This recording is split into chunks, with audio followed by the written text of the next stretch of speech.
کاتتان باش ڕۆژی 21 ئەم مانگە 2000 پاش مشتومڕێکی زۆر و تاوەتوکردنێکی زۆر ئەنجومەنی وەزیرانی عێراق پڕۆژە یاسای بودجەی ساڵی 2021 عێراقی پەسەند کرد و هەر شەوەکەشی نێردرا بۆ پەرلەمانی عێراق. بێگومان دواکەوتنی بۆ ئەم وادەیە کۆمەڵێک کێشەی سیاسی و ئابووری و دارایی باڵپێسەراوی هێشتبەوە و یەکێکیش لەوانە بەشە بودجەی هەرێمی کوردستان لە نێو ئەو پڕۆژە یاسایەدا. مستەفا کازمی سەرۆکی وەزیرانی عێراق کارنامەیەکی بە ناوی کارنامەی سپی ئامادە کردووە لەگەڵ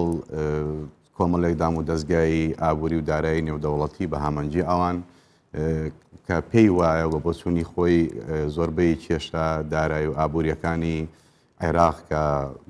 دۆخی ئابووری گەیاندۆتە ئەم ئاستا چارەسەر دەکات. یەکێک لە هەنگاوە گرنگەکانی کە لەو کارنامەیە لە سواتیەوە کارنامەیە لە چەند ڕۆژی ڕابردووە هاویشتی داشکاندنی بەهای دیناری عێراقی بوو بە ڕێژەیەکی زۆر بە بەراورد لەگەڵ دۆلار و دراوە دەگمەنەکانی ترە. ئەم بڕیارە کە هێشتا بە تەواوەتیش نەکەوت بە واری جێبەجێکردنەوە جۆرێک لە شۆک و تەنگەتاوی و پشێوی لە نێو بازاڕەکانی عێراقا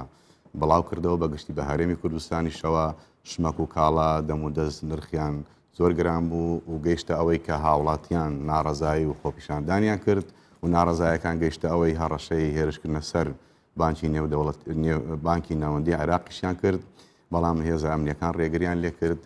هاوڵاتیان و ناڕەزایی ئەوانەی کە ناڕەزاییان دەربڕی لە ئەم بڕیارە گوتیان ئەمە بڕیارێکی ماڵوێرانکەرە بۆ هاوڵاتی و بۆ موچەخۆر و بۆ ئابووری و بۆ ئایندەی عێراقیش. بەڵام حکوومەتی عێراق گوتی ئەمە باشترین ڕێگە چارەیە و باشترین چارەسەرە بۆ هەموو ئەو کێشەدارای و ئابوووریانەی کە بە درێژایی چەندین ساڵ لە عێراقا کەڵەکە بوون. وەزیری دارایی عێراق بە دروستی و بەڕوون و ڕاشکایی وتی ئەگەر ئەم بژارێ و ئەم هەنگاوەکو خۆی جێبەجێ نەکرێت ئایندەیەکی خراپ چاوەڕێی دۆخی ئابووری و سیاسی عێراقی ژەکات. ئەوەشی لەنێوە لەم نێوەندەدا پەیوەندە بە هەرێمی کوردستانەوە ئەوە بوو کە ئەو بڕیارە بێگومان کاریگەری بۆ سەر بازاڕەکانی هەرێمی کوردستانیش هەبوو و هەروەها لەوەش گرنگتر ئەوەیە ئایا ئەم پڕۆژە یاسایی بودجەی عێراق ئەوەی کە بۆ هەرێم ئەو بەشە بودجێ و یا شایستە بەشی هەرێمی کوردستان کە دیاری کراوە ئایا دڵخوازی هەرێمی کوردستانە و ئایا شەڕەکەی ناو پەرلەمان چۆنە بێ. بێگومان ئێمە لەم ئەڵقەیە لە ستۆدیۆ 24 گفتوگۆی ئەم دوو بابەتە گرنگاکەین. یەکەمین شت ئایا ئەو بڕیاری داشکاندنی بەهای دیناری عێراقی بڕیارێکی لە جێو دروست بوو، ئەگەر دروست بوو سوودەکانی چێبن و ئەگەریش بڕیارێکی خراپ بوو لێکەوتە خراپەکانی چین. لە تەوەری دووهەمی بەرنامەکە باز لە پڕۆژە یاسای بودجەی ساڵی 2021 عێراقەکەین ئایا ئەم پرۆژێ ئەگەری ئەوە هەیە وەکو ئەوەی کە حکوومەتی عێراق دایڕشتووە پەسەند بکرێ ئایا لە نێو پەرلەمان تەگەرە و گیرروگرفتی بۆ دروست نابێ و لەوەش گرنگتر بۆ ئێمەی کوردستانی ئەوەیە کە بەشی هەرێمی کوردستان بە چ میکانیزمێک دیاری کراوە و چۆنە بێ و ئایا ئەگەر بەش بەدڵی کوردستان بوو تەگەری نایەتە بەردەم و ئەگەر تەگەری هاتە بەردەم وەکو خۆی پەسەند نەکراوە و بە دڵخوازی کوردستان نەبوو چی بکرێ و بەدیلەکان چین. هەموو لایەکتان بەخێر بن. خۆشحاڵم کە دیسان یەکتر بینین لەم بەرنامەیە. دکتۆر ئاراد لە جەنابتەوە دەست پێەکەین باسی بڕیاری داشکاندنی بەهای دیناری عێراقی بکەین بۆ ڕێژەیە ئایا بڕیارێکی چۆن بوو، دروست بوو، گونجاو بوو. سپاس. بەخوا دوو لایەنەیە. ئەگەر بێت و لە ڕوانگەیەکی کورتخایان سەیریکەین تەنها ئێستا وەک لێکەوتەکانی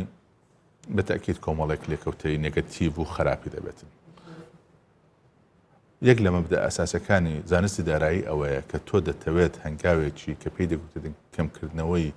نرخی دراوی ناوە خۆدنەی پێش ئەو دەبێت هەنگاوەکانی چاکسازیت کرد بێت. لە دوای تەوابوونی ئەو هەنگاوانە ئەگەر ئەوانە بەشی نەکردی ئەو جادەی کەمکردنەوەی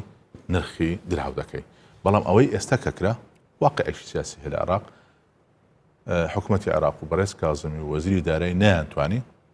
چاکسازیەکان بکەن بۆشان ناستە سەرێ ئەو واقع سیاسی کە هەیە بە دەلیلی ئەو ژمارانەی دوادرێک کە باسان دەکەین بۆیە هاتن یەکسەر دەستیان برد بۆ کەمکردنەوەی دراو. لایەنە خراپەکانی چێ؟ دیتمان بازار هێشتا چنە بووە شێوە و دەشەوێتن و لەوانەیە بازار تا 3 مانگ تا 4 مانگی کە وەک دەگوترێت جێگیر نەبێتن. دووەمیان ئەو لە ڕاوچەی لە لای خەڵکدا دروست دەبێت لە لای وەبەرهێنانیش دروست دەبێتن بۆ یەک لە هۆکارەکانی کەمبوونەوەی وەبەرهێنان ئەوەیە کە نرخی دراوی خۆت جێگیر نەبێ یاخود کە کەم دەکرێتەوە وەبەرهێنان بە شێوازی شێوازکەن لە کورتخایان کەم دەبێتەوە لە درێژخان ئێستا باسی دەکەن کە لەوانە بە پێچوانە بێتن. سێمیان ئەو کەسانەی کە موچەخۆرن لەگەڵ ئەوانەی کە سەرچاوی داهاتیان دیاریکراوە ئەوانە بە ئەکید زەرمەند دەبن بەوەی کە لە ئێستادا لە ماوەی کورتخایاندا کە توانای کڕینیان کەم دەبێتەوە. لەگەڵ ئەوەش من پێم وابوو کە دەکرا ئەو کەمکردنەوەی نرخە چۆن من بڵێم من دەمێک پێش ئێستا قسەم کردووە و ئێستاش تاکید دەکەم و من یەک لەو کەسانە بوومە کە لەگەڵ پرۆسەی کەمکردنەوەی نرخی دیناری عراقی بوومە، بەڵام ئەوە هاوکات بێت لەگەڵ پرۆسەکانی چاکسازی نەک بە تەنها. تبینەکەم ئەوە یەکەم ئەوەیە، دومیان ئەوەیە دەکرا بە دوو قۆناغ ئەو نرخی کە دانرا ئێستا کە کرا با بڵێن $100 بێتە 145,000 دینار، پێشنیازێمە ئەوە بوو کە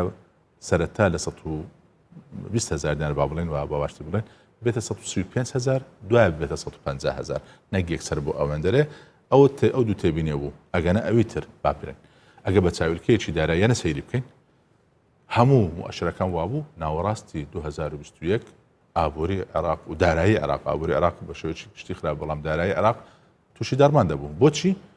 لە پێشەمیان ئەو قسانێک کە بەڕێز وەزیری دارایی عێراقی کردی بەشێکی لە ڕووی زانستۆ دروستە، من ناتوانم من کۆڵی لێ بکەم. ئەوە بوو کە یەدێکی بانقی مرکزی عێراقی کە ئەو ئێستا 5 ملیار مایەکە ئێستا من تو قسە دەکەین و تەختەی 58 تریلیۆن دینار دەکاتن، لەوە زیاتر دەستکاری بکرابایە ئەگەری هەبوو نەک بەو شێوازە منەظەمە کات و دەیکێ نرخەکەی دەکەی 145,000 دینار و 147 بە بازار، ئەگەری هەبوو بایە 170,000 تا 200,000ش لەوانە زیاتریش دارمان لە خۆیەوە بەبێ بڕیار و دارما باە چکە تۆ کە احتیاط نەبێت لایەک. لە لایەک تردا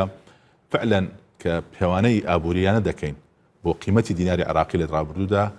لە بارودۆخی ئێستادا قیمەتی دیناری عراقی بەرز بوو.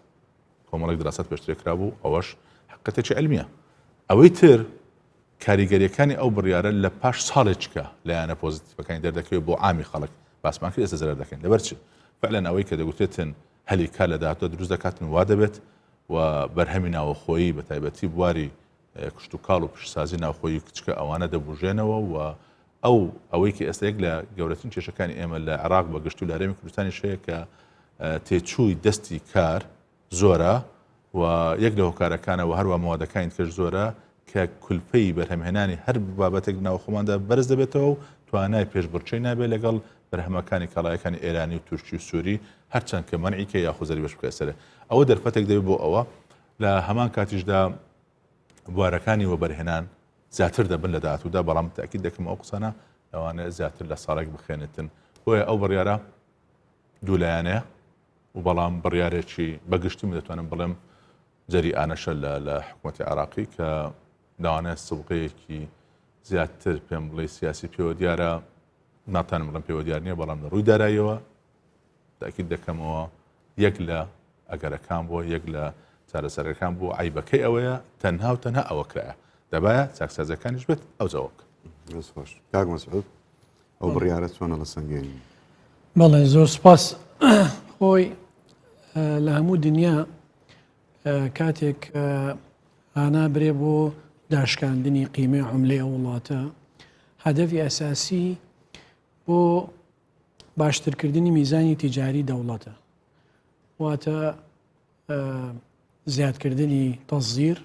و کەمکردنی استیراد. طبعا لە حالەتی عێراقیە ئەم ئامانجەی نییە کەمکردنەوەی یا شکاندنی قیمەی دیناری عێراقی. هەدەفی ئەساسی حکوومەتی عێراقی ئەوەیە کە ئەو عەجزەی کە لە موازنەیە هەیە ئەو عەجزەی پێپڕ بکاتەوە و داهاتی حکوومەتی پێ زیاد بکە. واتە هیچ سوودێکی جەوهەری نییە بۆ میزانی تیجاری دەولەی عێراقی. طبعا سببی ئەساسی بۆ ئەمەشەوەیە کە کەرتی تایبەت، کەرتی پیشەسازی و کەرتی کشتتوکاڵ لە دەولەتی عێراقیە دوو کەرتی فعال نین و تەنانەت بە پێ و بەیاناتانەی کە هەیە مساهمەی ئەم کەرتانە بۆ اقتصادی عێراقی لە 5% تێ ناپەڕێنێ. بۆیە ئەم ئیجراعاتە وەکو ئەوەی دکتۆر ئاماژەی پێکردی، ینی ممکنە جانبی ئیجابی هەبێ، جانبە ئیجابیەکەی تەنها بە تەسەوری من حکوومەتی عێراقی ئیسفادەی ئەوەی لێکات کە داهاتی زیادکات لەبەرەی دۆلار بە گرانترە گۆڕێتەوە، بەڵام بۆ اقتصادی عێراق ڕۆڵێکی ئەو کاریگەری نابێت لەبەرەوەی باشترکردنی کەرتی پیشەسازی وەکردی کشتتوکاڵ لە دەولەتی عێراقیە فترەیەکی زەمەنی زۆری ئەوێ لە بەرەوەی ئەم کەرتانە لە نەوەتەکانەوە تووشی هەرس و تووشی پشتگوێ خستن و ئەوانە کراوە و لە دوای 2023ەوە حکوومەتێک لە دوایەکەکانی عێراق تێڕوانینێکی اقتصادی ڕوونیان نەبووە بۆ بژانەوەی ئەم کەرتانە و ببێتە عاملێکی مهم بۆ بەرهەمی ناوخۆیی و وا بکات عێراق ببێتە وڵاتێکی مصدر و ئستیرادی کەمتر بێ بۆیە بە تەقدیری من تەسیری گۆڕین داشکاندنی نرخی دینار تەسیرەکەی مەحدودە بێ و بۆ فترەیەکی زەمەنی دیاریکراوە بێ. طبعا عێراق یعنی وەرە دواتر خراپترە بێ باشترە بێ ئەزانی ینی ئەو گرانی کە ئێستا لە بازارە دروستە بێ ممکنە فترەیەکی تر تەقدیرات وایە کە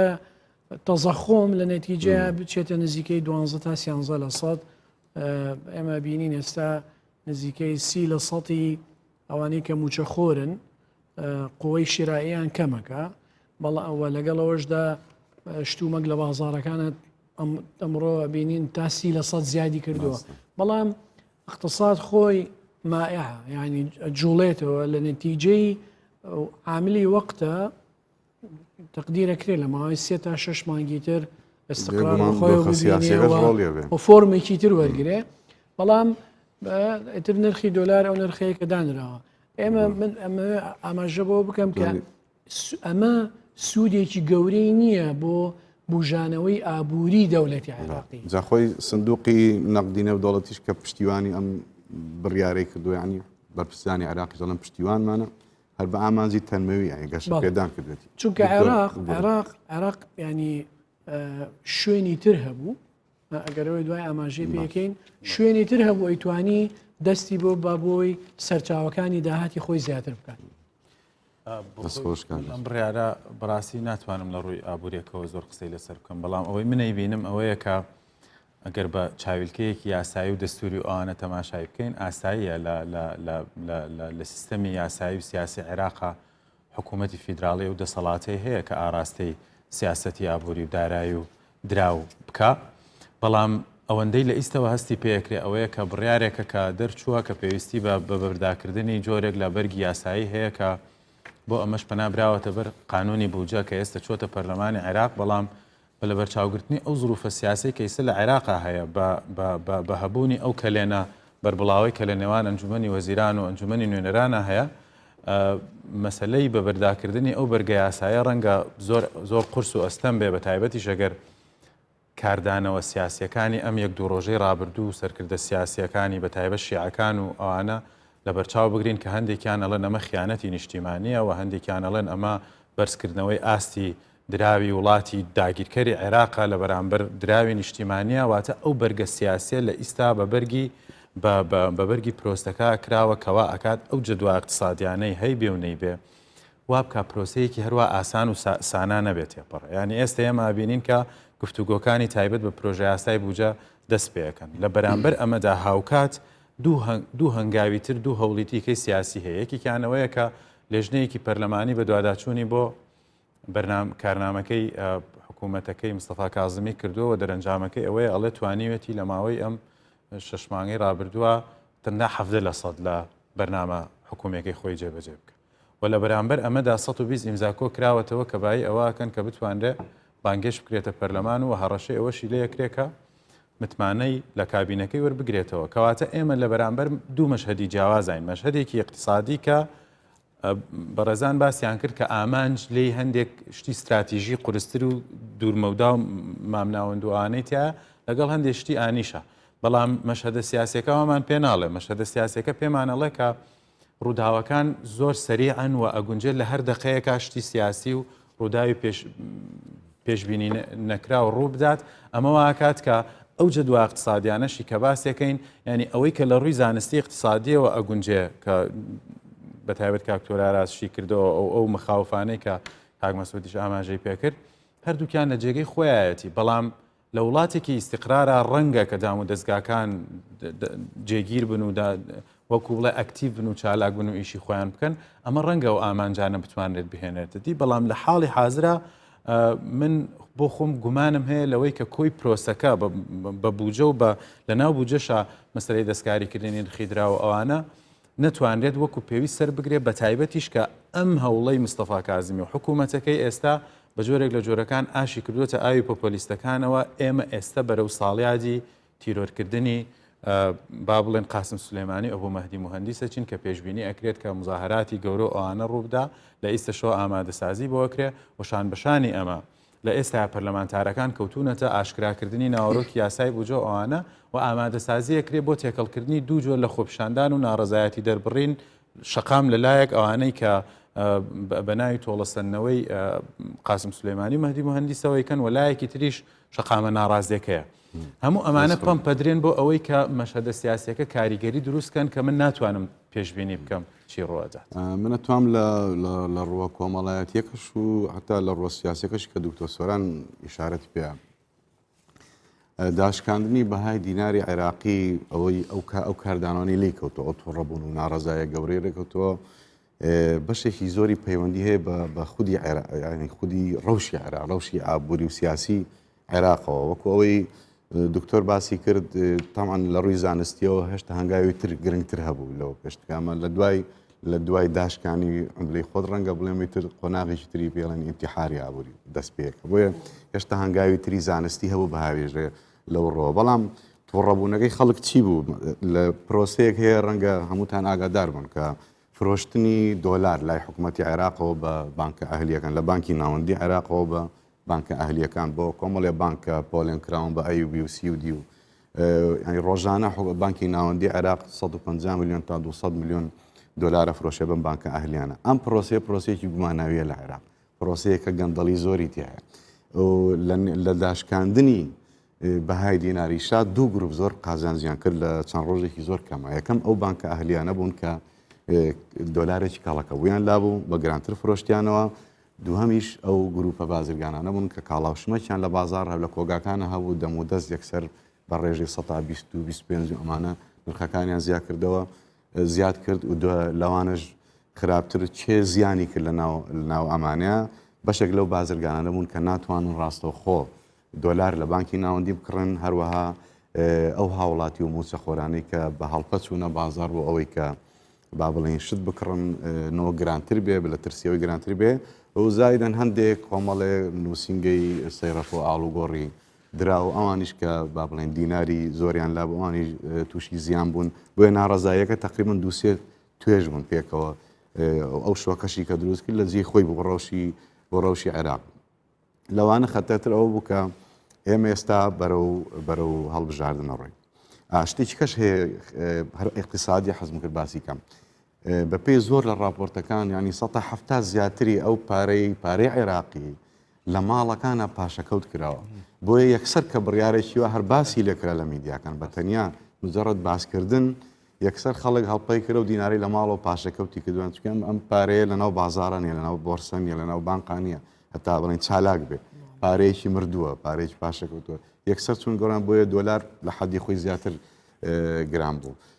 دۆخی ئەوەی کە دکتۆر سۆران باسی کرد ئێمە بەرەو هەڵبژاردنە ڕووی نازانم ئەکرێ ناکرێ بەڵام هەستم کرد تقریبا هاوشێوەی ئەم ڕووداوانە لە کوردستانیش هەیە سەر لە کوردستان ئێمە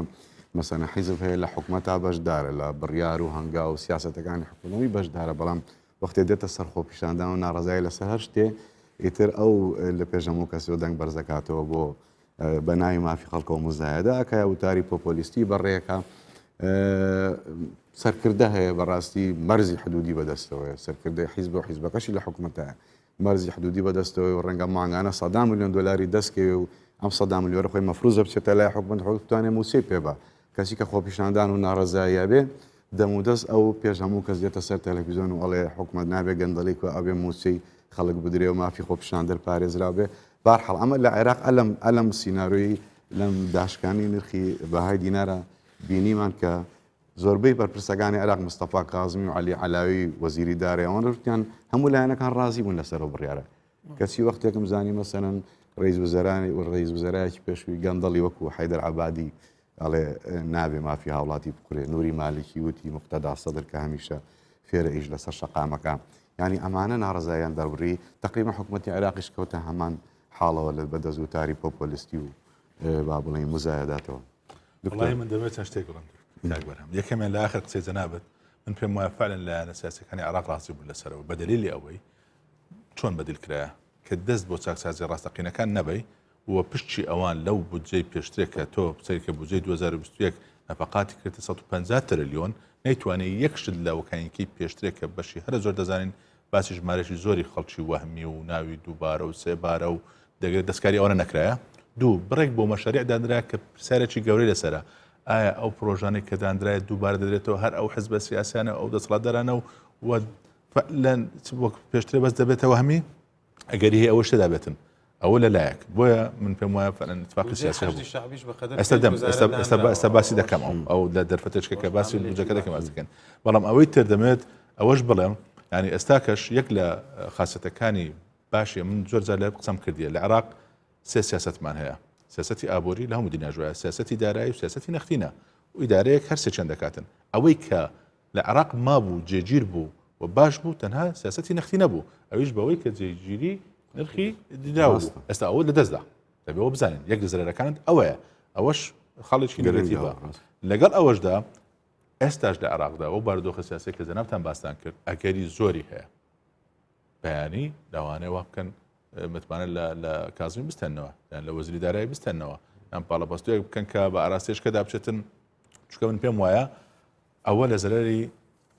دەوڵەتەکانی جیرانی ئێمەشە لە ڕوودارایەوە ئەوە دەبێتە زەرێک بۆوان هەڕەشەیەک لە سەروان کە ئێستا دەبێتن کە لەوانێت سبە ڕۆژە ساغبوونەوەی کاڵاکانیان ماوەیە چتر وا بەردەوام بێت لە عێراقدا وەک زاران نەبێتن ئەوەش لە پێشەیە دکتۆر بیتە سەر بودجەی 2021 بۆی پێشی بودجە یەک شت پێ دەڵێم ڕقەمێکت باس کرد سەبارەت بە ئیکتیناسکردن یعنی دووشت باقەکان بەجێرەی حسابی ئێمە تەنها لە هەفتەی ڕابردوو پێش ئەلانکردنی یاخود ئەوەی بانکی مەرکەزی ئەلانی کرد نزیکەی 120 میلیۆن دلاریان تەنها لە نرخی جیاوازی نرخی نێوانی ئەوەی کە لە بانکی مەرکەزی وەرەنگ لەگەوەی فرۆشتن لە بازار قازانجیان کردیە چەند باقێکی محدد دووەمیان ئەو ڕێژەی کە باست کرد جەنابەت کە بۆ پارەی ئیکتیناس چۆنە بزەوت بۆ شوازە ڕقەمەکە 58 تریلیۆن دینار کۆی گشتی پارەی عێراقی چاپکراوە بەژێرەی ئەوەی کە معلەنە لەو 58 تریلیۆنە کۆی گشتی لە تەداولی مالی بانکی مەرکەزی هەموو ئەساتی مالی عێراقیە 14 تریلیۆنە تەنها 44 تریلیۆنی ئەوەی ئیکتینازە لە ماڵان بووە لەو 44 ئەوەی کە ڕقەمێک هەیە کە غێر موئەکەدە من دەڵێم بەژێرە بە داچوونی خۆمان ئەوەیە کە ئەگەری ئەوەی هەیە نیوەی زیاتری لە کوردستانە واتە لەوانەیە 24 تریلیۆن دینار لەو پارەی لە کوردستان بێتن ئەوەش مواشرەی دوولانە لای چەند دڵخۆشکەرێت چکە خەڵکی کوردستان هەیەی لەلایە چکەش وەزیری مالی قسەی کرد من لەوانێت لەگەری هاوڕابووم بەو تحلیلی حساسە بکەین بۆ ڕنگدانەوەی ئەو بڕیارەکە کرا و بۆچی ئێستاش ئەوڕۆکە قسە دەکەین نرخی دلار بابنە $100 بە 138,000 دینارە بانکی مەرکەزی بە 147 دایتە وڵاتیان بۆچی ئەوە هەیە خەڵکێک ئێستاش چاوەڕێوە دەکە ئەو بڕیارە جێبەجێ نەکرێت لای چکەش فعلا من لەگەڵ ئەوە داما کە واتای ئەوەیە کە دۆلار بڕی دۆلار پارەی خەڵک بە دۆلار لە دینار زیاترە ئەوەش هەمووی هەندێک ئەوەی کردی ئەوە یەک لە مؤشر عیلمیەکان وەمان نیشاندات بودجەی ساڵی 2021 بەڕێزان تێبینەکە یەکەمان ئەوە بووە کە ئەتۆمادەم بودجەیەکی ئیسلاحیە لە حالەتێکی ناچارێ چۆن دەتوانین نەفقات کردە 150 تریلیۆن بۆ نەهاتی نەفقات کەم بکەوە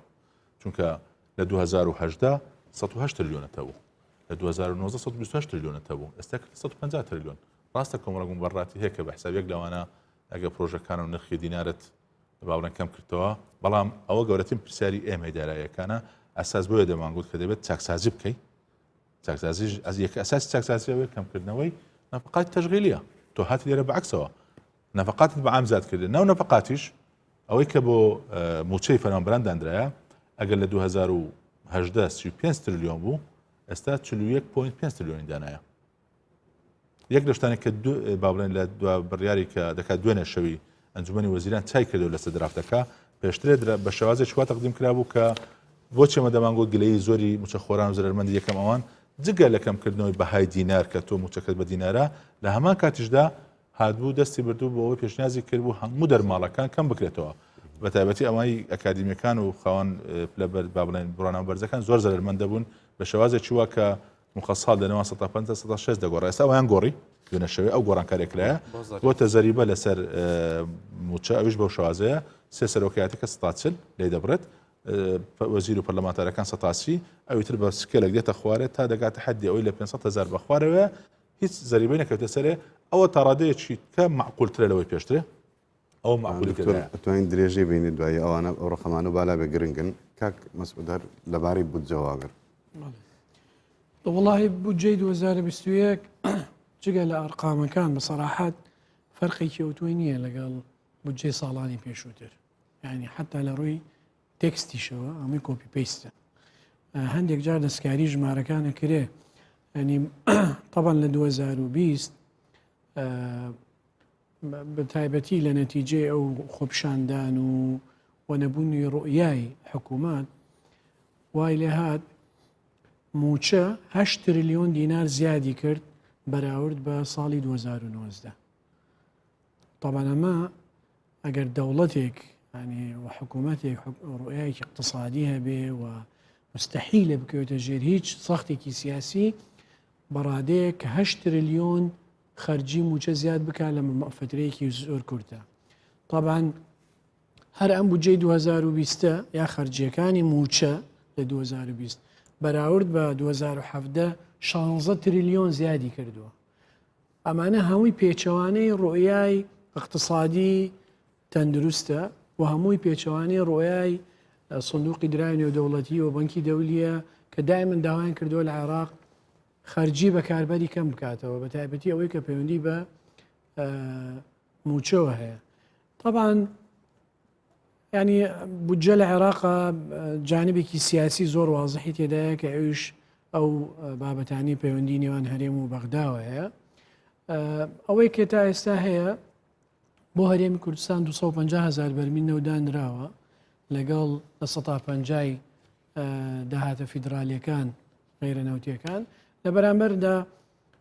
موچەی فەرمانبەران دیاری کراوە بە 5.4 تریلیۆن و نەفقاتی تەشغیلی هەرێمی کوردستان و نەفقاتی استثماری دانراوە و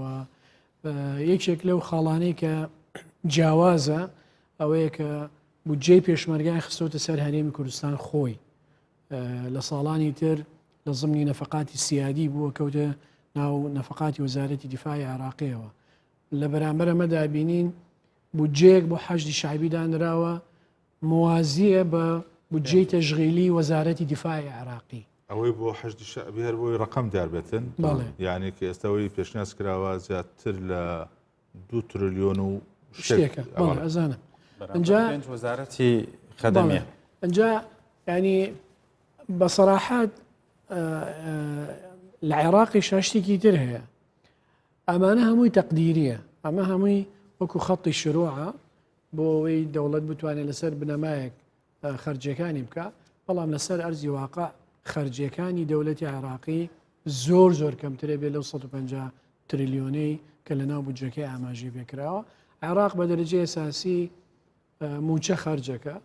و تەقاعد ڕعایە اجتماعی ئەمانی کە نەفقاتی تەژغینی لەگەڵ بەڕێوەبردننی موسساتی دەولەت ئەنی تەقدیرات وایە بە پێ ئەو بەیاناتانەی کە هەیە هی وەزارەتی مالیە هی ساڵی 2020 ینی تەسەور ناکەم خەرجیەکانی عێراق لە 100 تریلیۆن تێپەڕێنێ لەسەر ئەرزی واقع بەفعلی بۆیە ئەم ژمارانەی کە هەیە بەشێکی ممکنە تەنها بۆ ئەوە بێت انطباعێکی باش بدا بەوەی کە عێراق بودجەیەکی زەبەلاحەیە و پارێکی زۆر دەرخانەکە بەڵام لەسەر ئەرزی واقع ئەم پارەیەوەکو خۆی خرج ناکرێت دکتۆر شەڕی چاوەڕوان کراو هەیە لەسەر بودجە لە بێگومان ئێمە ئەوەی کە بەڕێزان باسییان کرد یەک ئاماژەمان پێدەنەوی شەوەیە کە تۆ لە وڵاتێکی ناجێگیرا و لە حکوومەتێکی ناجێگیرا هەڕێک مستەفا کازمی لەو ڕۆژەی کە دەست بەکار بە وەکو حکوومەتێکی کاتی وەکو قۆستنەوەی هەلێک مامەڵەی کردووە و ئیتر نەیتوانیوە تەجاوزی ئەو مێنتاڵەتێ بکە بەڵام ئەزمموی پەسەندکردنی یاسای پڕکردنەوەی کورتێنانی دارایی پێمانەڵێت کە زۆر زەقی ئەکاتەوە لەوەی کە حکوومەت بە تەمای چیەوە و پەرلەمان چی ئەوێت ئەوەی کە بەلای منەوە مای نیگەرانیە ئەوەیە کە دروستە وەکو دەق ئەو ڕێکەوتنەی کە کراوەوە جێگیرکردنی پشک و بەشی کوردستان لە پرۆژەکەیە مای ئەوەیە کە تۆ بڵێ لە ئەگەری جێبەجێکردنیان بتوانێت کوردستان بە جۆرێک لە جۆرەکان تەجاوزی هەندێک لە ئەزمەکانی خۆی بکە بەڵام گرفتە سەرێکەکە ئەوەیە کە منۆ کوتم حکوومەت بۆ یاسای پڕکردنەوەی دارایی پرۆژەیەکی ناردبوو بەڵام لە دوجار کە لە پەرلەمانە لە ئینتاجەکەیە شتێکی تەواو جیاواز و پێچەوانەی ڕوئیا و دیدی حکوومەت بووە و بە تەبیعەتی حاڵیش لەو قانونانەی کە بۆعدە دارایەکەی هەیە ئەوەیە کە ئەبێ حکوومەت و پەرلەمان پێکەوە ئەم پرۆسە تەواو بکەن ئەمە بە قانون ڕێکخراوە بەڵام لە ئێستاە ئەوە زۆر کاری پێ ناکرێت ئێستا ئەوەی کە ماوەتەوە ئەوەیە کە حکوومەت ئیشەکەی خۆی کردووە بەڵام لەژێر ڕەحمەتی ئەو معادلاتە سیاسیانەیە کە لە پەرلەمانی عێراقا هەیە گرفتە سەرەکیەکە لەوایە کە ئێستا شێوازی ڕێکەوتنەکان تایبەت بە کوردستان ئەگەر باسی کەین گۆڕاوە هەڵبەت نەک لە ڕووی جێبەجێ نەکردنیانەوە ئەمە نەگۆڕاوە ئەوەی کە ئێمە نۆ ڕێکەوتنی پێشووترمان هەبوو ئەوەی کە مەسەلەن لە باشترین حاڵەتدا 60% زیاتری پشکی کوردستان نەگەشتووەتە کوردستان ئەمە من مەبەستم ئەوە نییە ئەوە واقعە بەڵام گرفتەکە لەوایە کە ئێمە پێشتر لە ڕابردووە هەر ئەوەندەی قورس بوو دانوستانەکان تا ئەوەندەی ئەگەشتی تەڕێکەوتن لەگەڵ حکوومەت و لەگەڵ سەرۆکۆزیران و ئەوانەیە ئیتر دواتر نیگەرانی پلە دوو نەبوو کەوەی کە تۆ بڵێ ئەچێتە پەرلەمانی جۆرێکی ترەبێ لەبەرەوەی کە تۆ سەرۆکۆزیرانێکە بوو کە خاوەنی کوتلە بوو کە جۆرێک لە ئیجماعی سیاسی لەسەر بوو کە پاڵپشتیەکی سیاسی لە پەرلەمانە هەبوو ئەو ڕێکەوتنەی کە لەگەڵ سەرۆکۆزیرانە ئەکرا لەگەڵ حکوومەتە ئاکرا دوجار وەکو خۆی تا حدێکی زۆر لە یاساکانە پەسەند دەکراوە ئەزمموی ساڵی 2019 پێم وابێ نمونەیەکی بەرچاوی ئەمەیە بەڵام لە ئێستا جیاوازە ئێستا دوو هەستیاری لە پەرلەمانە هەیە هەستیاری نەگۆڕەکە کە هەستیاری پەرلەمانی و لایەنە سیاسی عێراقیەکانە دەرحەق بە کوردستان کە ئەمۆکو خۆی ماوەتەوە ئەوە من پێشببینی ئەەکەم کە دەستکاریەکی ئەمە بکرێ بە ئەزمموی یاسای کورتێنانی دارایی و هەستیاری دوم هەستیاری گشتیە بەرامبەر بە کابینەکەی مستەفا کازمیەوە بە تایبەتیش ئەوەی کە ئەم بڕیارەی تایەوە هەندێک بە تایبەت بڕیاری دەستکاریکردنی نرخی درا و پێمانەڵێت کە پرۆسەی پەسەندکردنی پرۆژه یاسای بوجە ئاسان نابێ و ئەگەریش پەسەند بکرێت لە دوجارە بە قەناعەتی من ئەو پەسەندکردنە نییە کە حکوومەت کاری لەسەر کردووە و لە کۆتایە ئێمە ئەکەوینە بەردەم قەیرانێکی دیکەی قورسی هەم سیاسی هەم ئابووریشەوە من دیسان ئەگەڕێمەوە سەر ینی ئەو هەستاریانەی دکتۆر سۆران باسی کرد یەکێک لە هەستیارەکانی تر ئێمە لە قۆناغێکە ئەم بودجێ ئەزیێتە پەرلەمان کە بانگەشە حیزبەکان بۆ هەڵبژاردن دەستی پێ کردووە و کە تۆ سەیری دۆخی ینی گۆڕەپانی سیاسی و دۆخی ئابووری عێراق و دۆخی ئەمنی و دۆخی کۆمەڵایەتی و دۆخی تەندروستیش تەنانەت کاکەی ینی من خۆم شخصەن وای نابینم کە ئەم هەڵبژاردنە بەڕێوە بچێت چونکە هەڵبژاردنەکە ئەو هێزە باڵا دەستانەی ئێستای شیعە لە بەرژەوەندی هیچیان نییە هەڵبژاردن بکرێت تەنانە سونەکانی زۆریان لە بەرژەوەندیان نیە و دۆخی دارایی دۆخی ئەمنی دۆخی سیاسی دۆخی تەندروستی هاوکار نییە بۆ ئەوی هەڵبژاردن بەڕێوە بچێت بەڵام ئەم لایەنە سەرەکیە بە هێزانەی کە یانی من وایە بینم ئەوە بۆ چوونی خۆمە ئەم لایەنە سەرەکیانە کە چۆن ئەرقەلە و لەم پەر بخەنە بەردەم ئەم هەڵبژاردنە بە بڕای من سیناریۆیەکی ئامادەکراو هەیە بۆ هەمان ینی مستەفا کازمی بە دەردی عادل عەبدولمەهدی بەرن و باشترین فرسەت بۆ ئەمان ئەم کاتی بودجێ و داشکانی بەهای دینارە و هەندێک بەندی بودجێ لەوانەیە دکتۆر ئاراز وردەکارێکی زیاتر بزانێت بە تایبەتی ئەوەی پەیوەندی بە دەخل ینی بازی داهاتەوە هەیە پەیوەندی نازانەوەی نرخی سوتەمەنی جێگیر کرایان زیاد کرێ یان نالا خود ئەوەی داشکانی دینارەکەش بەهای دیناریش ئەمانە ڕەنگە بکەنەوە فرسەتێک بۆ خۆپیشاندان بۆ ناڕەزایی یاخود بۆ ئەمەی ئیسیجوابەی وەزیری دارایی و بە ئامادە بێ بەس ئەڵێن ئەگەریەوە بێتە لێپرسینەوە ژیانی ئەمەی سەرۆکی حکوومەت و وەزیری دارایی و محافزی بانکی نێودەوڵەتی ئێستا ئەمانە بەرەو ئەم سیناریۆ ئەڕۆن و بەڕاستی ئەگەر سەریوادارم بڕوات و بودجەکە پەسەند کرێ و عێراق ئارام بێتەوە بەڵام ئەگەر ئەمە سەر نەگرێ کەس نازانێت ئەگەر بۆ نمونە مستەفا کازمی لە حاڵەتێکە وای دێنێ ئەو لەوێ نەمێنێ ئایا چی لە عێراق ڕوئە ئایا مابینە وستانێکی ئێرانی ئایا شەڕی ئەهلی دروست دەبێ ئایا عێراق بە یەکجاری داڕمێ یاخود با منە حکوومەتێکی تازە دامەزرێن ئایا ئەم حکوومەت تازەیە کە دێت ئەم ئیجراعاتانی مستەفا کازمی و عەلی عەلاوی سەرنەگرێ شتێکی پێیەکرێ بەرامبەر دۆخە خراپە ئابووری و داراییەکەی عێراق ئایا بە ڕەزامەندی ئەمریکا بێ ئایا چی ڕوئەیە و حتا بۆ بەشی کوردستانیش ینی من چاوەڕێی ئەوەنی بەڕاستی ئەولایەن ئەک بە بێ دانوستانی سیاسی و ڕەزامەندی پێشبەختە ئەم لایەنە سەرکیانە ڕازی بن بۆ شێوازەی کە حکوومەتی هەرێمی کوردستان یا هەرێمی کوردستان بەدڵێ بۆیە ڕەنگە هەرێمی کوردستانی ژە بێ خەمێک لەمە بخوا دوکتە من کەم قسەم کرد بۆی کە گوێم لە ڕقەمەکان بێت باس واللهی من دەمەوێت لێ ڕادەسێکەم ئێستا بە جێرەی ئاخر ڕژنووسکە ئامادەکرا پشتی هەرێمی کوردستان بۆتە بزەبت ڕقەمی ئێستا کە 12 تریلیۆن و 510 میلیارد دینار ئەو 12 تریلیۆنە دوشتی ئیزافە کرا کە دوشتی باشە کاک مەسعود ئاماژە پێکرد بۆ یەکەم جارە تقریبا بڕی 456 میلیارد دینار بۆ موچەی پێشمەرگە دانرا لە نەفقاتی سیادی بەڵام دواتر خرایتەوە سەر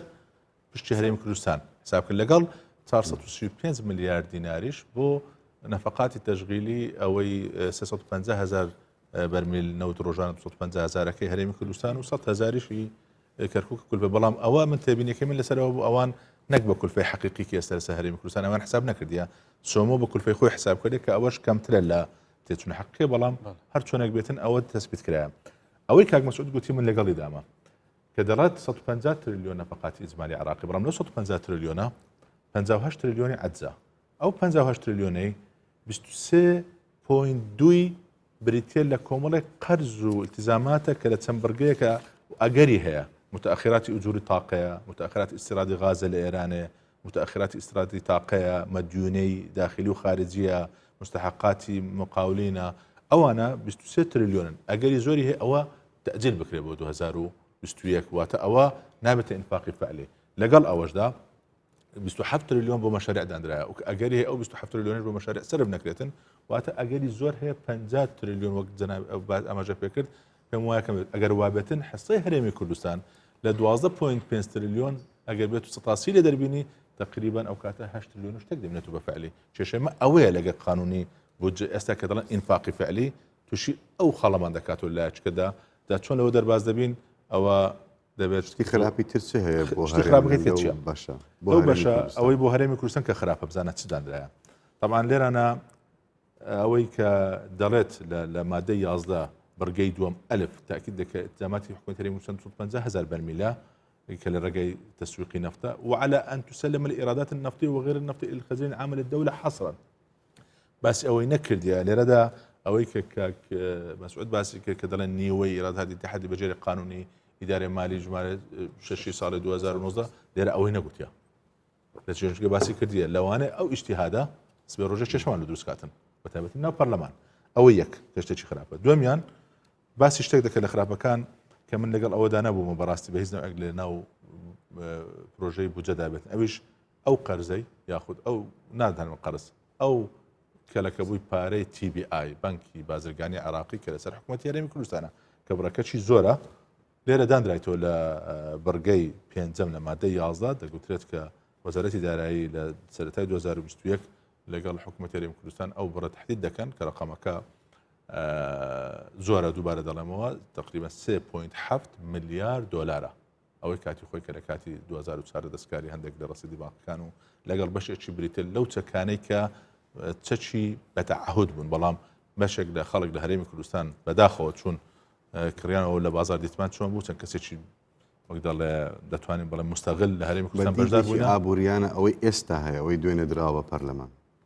ئێستا ئەو باشە بۆ کوردستانی ئەو باشەکە یەکەم ئەو ڕژەم باس کرد دوم یەک فقڕی زۆر باشی تێدا هیوادارم کە دڵنیام کە دەیکەنە هەڵاو لە پەرلەمان دەرباز نەبێ ئەوش چییە بەرگەی سێمیان لە مادەی 11 بەرگەی سێم ئەلفا ئەوش ئەوەیە کە لیژنەیەک دادەندرێتن لە نێوان هەردوو حکوومەت بۆ دیاریکردنی ئەو قەرزانەیە لە هەرێمی کوردستان لە 2004 تا 2019 لە خلالی 30 ڕۆژ دیاری دەکرێت چییە ڕوون دەکرێت دواترێ لە بەرگەی با دەڵێتن لە ماوەی 9 ڕۆژ هەردوو چاودێری دارایی کوردستان و بەغداش تاکید دەکاتەوە و کە چییە و لەگەڵ هەردوو وەزارەتی دارایی راپۆرتێک ئامادەکە تەفاسیلەکەی چییە و ئەگەر هاتوو ئەوە ئیقرار کرا لە بەرگەی جیم باسەوە دەکاتن دەڵێ وەزارەتی مالیە ئیتحادی دەست دەکاتە بە شێوازی شکلێکی دفاعاتی سەنەوی ئەو قەرزانە لە هەرێمی کوردستان لادا ئەسلی مالی فعلا وایە چونکە لە هەرێمی کوردستان هۆکاری ئەو قەرزانە ئەو بڕینی و بەشە بودجەی کوردستان بووە و ئەوەی ئەمە چەند جار باسی دەکەین ئەگەر بێت و ئەو بەرگەیە وەک خۆی بمێنێت و وەجێگیر بکە وە جێبەجێ بکرێتن پێم وایە ئەوە یەک لەشتا هەرە باشەکانە زائیدنەوەی کە باسمان کرد کە حسەی پێشمەرگەدان درراوە بەڵام بە مەرجێک لە پەرلەمان نەشەوێندرێ دکتۆر جوان بۆی چوو کە ئێمە لە یاسای پڕکردنەوەی کورتێنانی دارایی بە چەمبەرگەیەکی بەسیط چوو بەڵام ئاخری بووە نیمچە بودجەیەک بەڵام عێراقیشی تیا بووکە ئەو مۆزوعی کوردستانی خستە ناو پرۆژەکەەوە جا ناڵێم ئەوە ینی دوولایەنە دەمێنێتن شەڕەکە لە پەرلەمان زۆرتر لەبارەی بودجە و هەرێمی کوردستان با بڵێن گریمان ئەوە ڕۆیژ سوودەکەی چییە ئەوەی کە ئێستا و ئەگەریش وان نەکرا و هەر مەبەستیان بوو کوردستان بشکێنن زاهی چی بکەن ینی ئەگەر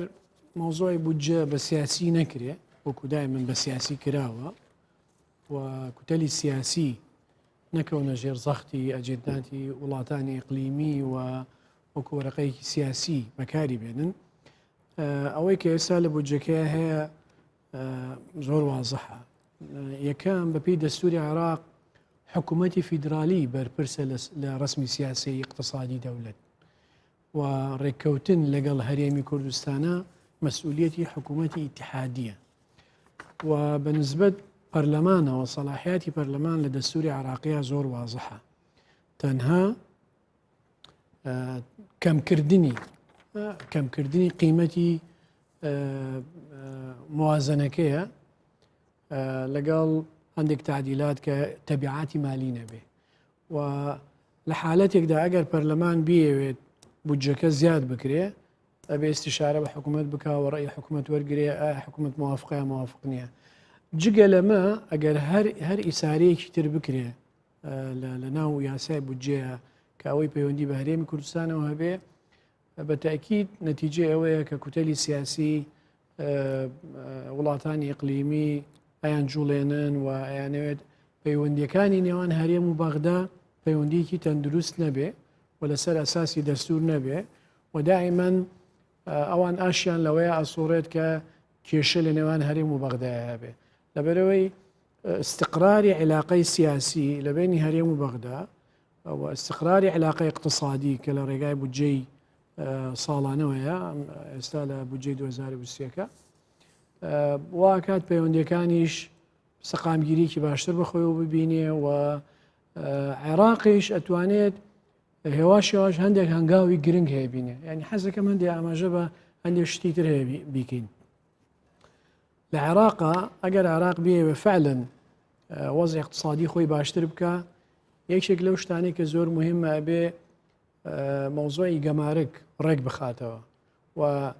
خەڵی دیفاعی یەکەم بۆ بەرگریکردن لە ئابووری وڵات گومرگەکانە ئەگەر عێراق نەتوانێت گومرگەکانی ڕێک بخاتەوە و زەبتی بکە ممکن نییە بتوانێت کەرتی تایبەت و کەرتی پیشەسازی و کەرتی کوشتکاڵ لەم وڵاتەیە ڕێک بخاتەوە عێراق ساڵانە یاخود ڕۆژانە 1 ملیۆن بەرمیل نەوت بەکارهێنێ بۆ ناوخۆ ئەگەر بە نرخی ئەو نرخی کە لە بودجەیەدانراوە $42 ئاماژێ پێ حسابی بکەین ساڵانەکە 15 میلیارد دلار واتە 20 تریلیۆن دینار بە نرخی دۆلاری ئەمڕۆ واتە عێراق ساڵانە طبعا داهاتی ئەم نەوتە بۆ حکوومەتی عێراقی سفرە هیچ نییە بۆ خەزینەی دەوڵەت واتە عێراق ساڵانە 20 تریلیۆن دینار ببوورە زەرەرەکە لە ئستهلاکی نەوت دوو GDP عێراق زیاترە لە 200 میلیارد دلار جیهازی زەریبی لە دەوڵەتی عێراقیە یەکێکە لە فاشلترین جیهازەکان و زەریبە کە دەوڵەت فەرزی کردووە لەسەر با بڵێن هەموو چین و توێژەکانی کۆمەڵ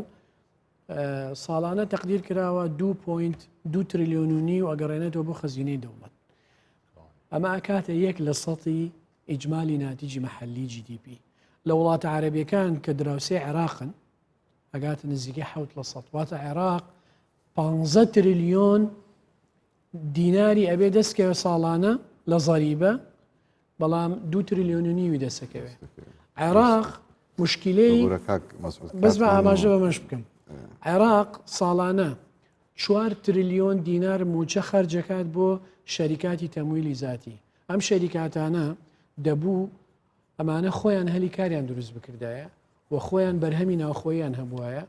و خۆیان ببوونە بە دامێک بۆ اقتصادی دەولەت و زەریبیان بدایە بە دەولەت ئێستا بوونە بە ئەم سێ ژمارەیە کۆ بکەیتەوە ئەکاتە 40 تریلیۆن دینار ساڵانە عێراق ئەتوانی بڵێن زەرەرەکات بۆیە پێویستی بەوە هەیە ئەم نظامی گومریکی نظامی زەریبی و مەسئلەی نەوتی مستەهلەک لە ناوخۆیە ئەمانە هەموو ڕێک بخاتەوە بۆی ئیدارەی مالی لە دەوڵەتی عێراقی ڕێک بخرێتەوە. دکتۆر بە قەنەعاتی من ئەوەیە کە سێخولەکەی بەدەست زۆر باشە ئەم دوو هەفتەی ئایندە بۆ عێراق زۆر چارەنووساز و یەکلاکەرەوە بێ بە تایبەت پێشهاتە سیاسیەکان کاریگەریەکی زۆریان لەسەر دانیشتەکانی پەرلەمانی شەبێت چکە بە گوێرەی یاسا پەرلەمانی تر ئەبێ مادام پرۆژە یاسای بودجەی بۆ چوە ئەبێ ئیتر درێژەی پێ بدا و ئەوانە هەتاوەکو تەواوکردنی نابێت لە کاری خۆی بوەستێ. بەڵام ئەوەی من پێشببینی ئەەکەم ئەوەیە وەکووتم خۆپیشاندانی گەورە لە ساڵیادی تیرۆرکردنی سلەیمانی و ئەبوو مەهدی موهەندی ساکرێ و بە هەمان شێوە خۆپیشاندانی ناڕزایش هەموو ئەمانە بەریەک ئەکەون لەگەڵ ئەو ناڕزایی و ئەو شەپۆلەی کە لە پەرلەمانەوە دەرەچێت بۆیە لە هەموو حاڵەتێکە من هیوادارم ئەوەی بەلای منەوە گرنگە بەڕاستی مەسلەی کوردستان و پشکەکەیەتی لەم پرۆسەیە تاچن لی سوودمەند دەبێت ئێمە لە بەردەم دوو ئەگەری حتمیین. ئەگەر یەکەمەوەیە کە هیوادارم لە پاڵ ئەو ڕێکەوتنەی کە شاندی حکوومەت هێرێمی کوردستان و ئەو ئامادەی حکوومەت هێرێمی کوردستان بۆ تەنانەت پابندبوون بە یاسای پڕکردنەوەی داراییشەوە کە یاسایەک بوو بە هەموو پێوەرەکان حکوومەت هێرێم و سیاسەتی کوردستان لەگەڵیان نەبوو لەبەر نادەستەریبوونی ئەو حافەی کە بە خەڵکی کوردستان کرابوو بەڵام لە پێناوی کەپکردنی ئەو دەنگە پۆپۆلیستەی کە ئەیوت کوردستان ئامادەی ڕێکەوتنیەوە بە هیچ شێوەیە ئەوە کوردستانە نایەوێت ڕێبکەوێ ئەو ئامادە سازیە من پێم وایە زۆر گرنگ بوو لەبەرەوەی کە توانی بەڕەکە لە بن پێی پۆپۆلیستەکان و ئەو سیاسەتە دژەی کە لە دژی کوردستان هەیە دەربهێنێ. بەڵام ئێمە لە بەردەم دوو ئەگەری حتمیین. ئەگەری یەکەم ئەوەیە کە ئێمە لە پاڵ ڕێکەوتن لەگەڵ حکوومەتە ئەبێ ڕێکەوتنێکی مەبدەئی لەگەڵ لایەنە سیاسیەکانە کرابێ بۆی لە پەرلەمانە ئێمە تووشی تەنگەژە نەبین. ئەگەر ئەمە ڕووبدا من پێم وایە بۆ کوردستان لە ڕووی مەرحەلەیەوە ئێجگار گرنگەوە ئێمە ئەتوانین بەشێکی زۆری و قەیرانەی کە لە چەند ساڵی ڕابردووە تووشمان بۆ وەلانی کەم لە چەند مانگی ڕابردووە بە جۆرێک لە جۆرەکان تەجاوزی بکەین. بەڵام مەترسیەکەی ئەمە دیسانەوە لەوایەوەی کە کاکتۆر فەرمووی ینی تقریباً 40% ئەو بودجەی کە دانراوە ئەبێتە عەجز وابزانم. ئەم عەجزش لە دوجارە عێراق سەلماندی بۆ عەجزی مالی یەکسەر پەنا بۆ قەرزەوە و جارێکی تر ئێمە ئەکەوینە مفاوەزاتەوە و چۆن ئەم عەجزە پڕ بکرێتەوە ئەو سیناریۆیی کە لە ڕابردووە بینیمان. بەڵام بە قەناعەتی من ئەگەرە واقعەکە کە ئەبێ حکوومەت هێرێمی کوردستان و کوردستان بەگشتی خۆی بۆ حازر بکە ڕێک نەکەوتنە و بۆ پشنەبەستنە بە عێراق لەبەرەوەی کە ئێمە ئەزمونمان هەیە ساڵی 2019 کاک مەسعود پێما بخۆی لە لیژنە و لە دەقەکە شابووکە لە ڕووی دەقەوە زۆر جوان کرابوو و لە پەرلەمانی شابە بێ کێشە تێپەڕی بەڵام کە هاتینە سەر جێبەجێکردن ئێمە تووشی گرفت بووینەوە و ڕێکەوتنەکەی لەگەڵ مستەفا کاظمی شاخۆیەمە هێشتاکە چەند مانگێکی بەسەرا ڕۆیشتووە بەڵام تەنها 2 مانگ بڕێ کرد کەواتە ئەوەی کە کوردستان زەرورە خۆی بۆ ئامادە بکە ئەوەیە ئەم ئەگەرە واقعەیەکە ئێمە ڕێک بکەوین و ڕێک نەکەوین لە واقعی ڕێک نەکەوتنین لە عێراقا کە تۆ پشکەکەت بۆ نەهاتوو بە شەبوجەکەت لە حکوومەتی فیدراڵیەوە بۆ نەهاتووە لە بەردەم واقعی ڕێک نەکەوتنین. ئیدارەدانی ئەمە گرنگە کە من هیوادارم ئەزمموی 1 ساڵی ڕابردوو سوودێکی گەیاند بێتە بیرکردنەوە و ئامادە سازیەکانی حکوومەت و دەسەڵاتی ئێمە بۆی بتوانێت چونکە لە هەموو بارێکە حکوومەتی ئێمە ئەبێت خۆی بۆ ئەو گونجاندنە داراییە ئامادە کردبێ بە ڕێکەوتن لەگەڵ عێراق بە ڕێک نەکەوتن لەگەڵ عێراق بە هاتنی بەشەبوجە لە عێراق بە نەهاتنی بەشەبوجە لە عێراق زۆر گرنگە کە ئێمە ئامادە سازیمان بەم قۆناغە کردبێ و من هیوادارم شتێک کرابێ. دەست خۆش دکتۆر ئەگەر یەک خولەک بەس بزانین کوردستان لە هەردوو حاڵەتە ئەگەر ئەو بودجەیەوەکو بەدڵی ئەو بوو ئەگەری بەدڵی نەبوو چۆن تەسەڕف کا باشە تایبەتی لە سیاسەتی ئابووری کاک مەسعود. بەڵێ طبعا بەڵێ کوردستان بە دەرەجەی ئەساسی پێویستی بەوە هەیە لە ناوخۆیان ڕیفۆرمی ئابووری بکە بەسەراحەت و ئێمە هەندێک مؤسساتمان هەیە پێویستە دروستیکەین یعنی یەکێک لەوانە پێویستمان بەوە هەیە سندوقی تەقاعدمان هەبێ لە هەرێمی کوردستانە و بچەسپێندرێ ئیتر چین و توێژەکانی کۆمەڵ جا بکرێتەوە ئەوەی کە موچەخۆرە فەرمانبەرە لە وەزارەتی مالیە موچەی خۆی وەرەگرێ و ئەوەی کە چین و تۆژەکانی ترە ئەوانە فەرمانبەر نین و لە سندوقی تەقاعد استحقاقاتی خۆیان وەربگرن. طبعا پێویستمان بەوە هەیە من ئاماژەم پێ کرد خاڵی گومریجی خەڵی یەکەمی دیفاعە بۆ اقتصادێکی بەقووت. پێویستمان بەوە هەیە کە خاڵە سنوورەکان لە هەرێمی کوردستان هەمووی لە ژێردەستی حکوومەتی هەرێمی کوردستان بێ و ئەوەی کە ئێستا ئەمڕۆ باسیەکەن لە سلێمانی و ناوچەکانی ترکە با بڵێن زۆربەی شتومەک بە شەوان داخلەکرێ و ئەوانەشی کە گرانن زیاتر بە شەوان داخلەکرێ بۆیە پارەی قاچاقەکان زۆرترە لەوەی کە داخلی خەزینەی وەزارەتی مالی ئەبێ. ئەمە پێویستی بە چاکسازیە. ئەو حیزبانی کە بەشدارن لە حکوومەتە پارتی یەکێتی گۆڕان ئەوانە بێ ینی ملتزمن بە بەرنامەی حکوومەتەوە و بە تەوەجوهاتی حکوومەتەوە و هیچ ناکرێت لێرە لە هەولێر قاچی لە حکوومەتا بێ و لە سلێمانی قاچی لە دەروی حکوومەت. ئەمە بە نسبەت ناوخۆ زۆر گرنگە. بەڵێ ئاخر شت لەگەڵ ئەوەشدا ئێمە اقتصادی هەرێمی کوردستان اقتصادێکی بچووکە و بەشێکین لە دەوڵەتی عێراقی تەوەجوهاتی حکوومەت بۆ ئاراستەیە کە هەرێم ببێتە سەلەیەکی غیذایی بۆ هەموو عێراق. حکوومەت ڕۆیای ئەوەی هەیە کە کەرتی کشت و کاڵ و پیشەسازی پەرە پێ بدە. پێویستە بازارەکانی عێراق بە هەلێکی گونجاو بزانین بۆ ساختکردنەوەی شتومەکی هەرێمی کوردستان. جگە لەوەی کە باسمان کرد دەبێت دوو بەدیل دابنێت هەردوو بەڕێزانش باسییان کرد یەکێمان ئەوەیە کە ئێمە بەغدا سەرباری ئەوەی گەن لەگەڵ پەرلەمان ژڕەتیدا بەڵام پابەند نەبێت چونکە ئێستاش ئێمە لێمان دیار نییە ناوەڕاستی 2021 چی دەگوزارێت لە عێراق هەڵبژاردننی پێشوەخت دەکرێت ناکرێت دەبێتە کێشە چی دەبێت ئەو عێراق بەرەو چێ دەچێتن ئەوە ڕوون نییە لای کەسمان بۆیە دەبێت ئەوەی کە لەگەڵ بەغدا ئیشەکانی خۆم بکەین کە چمان پێ دەکرێت لیان وەربگرین چونکە تاکید دەکەین ئەوە مافی خەڵکی هەرێمی کوردستانە خێرنیە کە پێمان دەکەن چون هەندێک بەرگێکی تێدا دەرفەتنە و باسیکەم کە هەندێک شتی باشە و هەندێک شتی خراپشتەدایە بەڵام هەموو جارە دێنەوە ئەوەی خۆمان کە هەمانە ئیدارێکی باشتری بکەین لە ڕووی داراییەوە و ئومێدیش زۆرە چونکە زۆر بە ڕوونی ئەمە ئومێدی ئەومان هەیە کە هەم بڕی ئینتاجی نەوت لە هەرێمی کوردستان زیاد بێتن هەم گازی سروشتی ئەگەری هەیە کە تا ناوەڕاستی ساڵی داهاتوو ئەوش بێتە بەرهەم نرخی نەوت ناتوانین زمانی ئەوەی لەسەر بکەین چونکە بەڕاستی هاتنەکایە دووبارە کۆڤیدی با بڵێن ئەوجارە کۆڤیدی 20 لەوانەیە بارودۆخەکە بگۆڕەوەی کە پێشتر دەمانگوت بەڵام لەگەر هەموو ئەوانەشدا من یەکشت دەزانم ئەوەی کە کاک مەسعود باسی کرد ڕۆیای ئێستای حکوومەتی هەرێمی کوردستان و بەرنامە جدیەکانی کە داینایە شتی زۆر چاکن پێویستیان بە جێبەجێکردنەوە و جێگەی ئومێدن و تاکید لە یەک قسە دەکەمەوە هەموو جار باز دەکەم بارودۆخی ئابووری کوردستان خراپ نییە ڕاستە کێشەمان هەیە بەڵام خراپ نییە دەتوانین بە ئیدارەدانێکی باشتر ئەگەر بێت و بەغدا هیچ شمانەداتێ بتوانین ئیدارەی خۆمان بکەین بەڵام ئەو یەک ڕێزەی ناوماڵی کوردگرنگە و تاوەکو دکتۆرسیەکەیەکیش بۆ زەنابەت ڕکات نەما بەس من هەر قسەیەکە کە هەموو جارێک دووپاتم کردوێتەوە ئێستا چەند پاتی تری ئەەکەمەوە ئێمە بە ئەزمموی ئەگەر ئاخر با بڵێن منوڤەری کوردستانیش وەری بگرین ئەوەیە ئەو نزیک بوونەوە سیاسی و ئەو یەکدەنگی سیاسی کە پێش دەستپێکردنی ئەم گەڕەی دانوستانە لە نێوان هێزە سەرەکیەکانی کوردستانە هەبوو بەرهەمەکەی پشتگیریکردنی شاندی کوردستان بوو بۆ عێراق و بە دەستکەوتیشەوە پێم وایە دەستکەوتێک توانراوە با بڵێن پرۆژەیەک لە یاسای بودجە جێگیر بکرێ ئەمە زۆر گرنگە ئەمە زەمانەتی تەجاوزکردنی کوردستانە و پەڕێنەوەیەتی لە قۆناغەکان کە ئەمەمان نەبوو بەڕاستی نە حکوومەتی ئێمە ئەتوانی بە باشی کارەکانی خۆ بکە نەدام و دەستگاکانی تریش ئەگەر ئێمە یەکدەنگی و یەکهەڵوێستی سیاسیمان هەبێ من پێم وایە ئاسانە تەجاوزکردنی ئەمە زمان دەستەکانتان خۆش بێ سپاس بۆ ئەو زانیاری و ڕاو بۆ سوونە گرنگانە بەڕێزان لە کۆتاییدا پندێکی کوردی هەیە کاڵێ منیش وەکو چارەسەر بۆ ئەم دۆخەی کوردستان ئەیڵێم کە کۆکراوی قسەی هەموو بەڕێزەکانە پندێکی کوردی هەیە ئاڵێ گۆشتی لاڕانی خۆت خۆ لە منەتی قەساب باشترە تەمان ئەم پندە بۆ نەوتراوە کە ئێمە گاز لە ڕانی خۆمان بگرین و لایەک لە جەستی خۆمان لێ بکەینەوە ئازاری خۆمان بین بەڵکو بۆ ئەوەیە کە ئێمە خۆمان ڕێخینە ناویەکە حکمەتەکەی لەوەیە کە ئێمە پشت بە خۆمان بەستین سیاسەتی ئابووری تێراخۆ و خودبژێوی پەیڕۆ بکەین لەوانش گرنگتر ئەوەیە کە ئەوەی کە هەیە ئەوەی کە دێتە بەردەست هەم بە یەکسانی دابش بکرێ ئەوەشی کە هاتە بەردەستی خۆمان لەو دابشکاریە بە عاقڵمەندانە بەکاری بێنین تا ئاڵقەیەکی تر بەخواتان ئەسپێرم و خواتان لەگەڵ